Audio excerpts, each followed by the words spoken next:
I want to first acknowledge that whilst I disagree with the premise of this petition, I do recognise the strength of feeling on this issue and the hundreds of thousands of people who have signed the petition. But I cannot support calls for offshore detention or processing centres, nor will I support calls to immediately deport those who enter this country through irregular routes, because seeking refuge and safety is not illegal, and many safe and legal routes don't actually exist. I strongly believe that members who are supporting this are not being honest with the wider public about what it would cost and what it is as a risk, and also what the true problems are. 95% of the people who enter the UK via irregular routes submit an asylum application. That means that we, as a signatory to the 1951 Refugee Convention, have a legal duty to assess their claim and place them under the care of the state while that process is ongoing. If their application is rejected, the state's duty to them persists until the appeals process is exhausted. If it takes too long, that is inefficient and rather is on us. Human Rights Watch and a number of other organisations have confirmed what most of us believe to be true, that holding asylum seekers in offshore detention is in contravention of our obligations under international human rights and refugee law. So regardless of whether a person's application is deemed legitimate or not, they cannot be held in an offshore site until their asylum claim and subsequent appeals have been denied. Now, the petition we are debating today raises the issue of asylum seekers being held in hotels and temporary accommodation, and I certainly agree that this is unacceptable.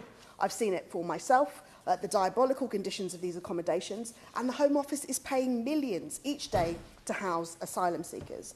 But that is not the fault of the asylum seekers, it's the fault of the Home Office and private contractors seeking to make profit off the backs of vulnerable people.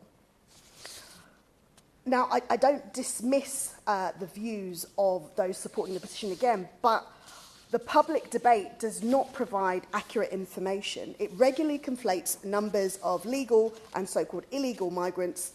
Migration and asylum are amongst the most misrepresented issues in public debate.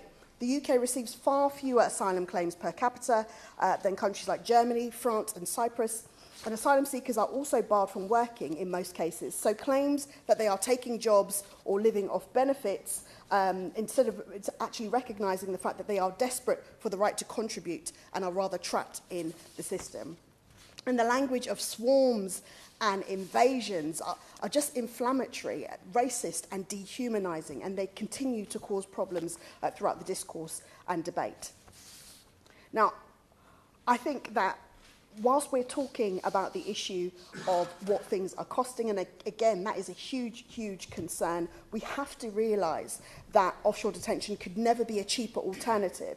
It's far more costly, and that was proven by the last government with its failed Rwanda scheme, which cost 700 million and only saw 4 people voluntarily transferred. And other examples of offshore processing centres are from Australia, Italy and Denmark, just show how costly these schemes can actually be. Another international example of offshore processing centres comes from Italy and Denmark as well. Now, these particular centres, I'm finding, are not meeting the aims of those particular countries. They're not meeting the aims of those countries, and they are causing huge amounts of problems and continuing to have countries engaging in really, really awful rhetoric about migrants, just as we are, and just as the costs increase again and again.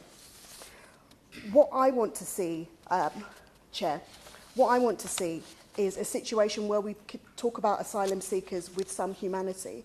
What I want to see is a situation where we don't cast off those in our communities that have actually come here and sought support from us. As I said again and again, we have a duty to them under the Refugee Convention. We have a duty to them. We have a moral duty to them. And the conversation that we keep on having about funding is completely missing the point. It's missing the situation that the Home Office is dealing with in terms of its backlog. It's missing the situation in which politicians in here continue to engage in negative rhetoric. And I think when we look at the issue of offshore detention, we have to be realistic with the country about how much it's going to cost and the fact that it will not solve the issue at hand. Thank you.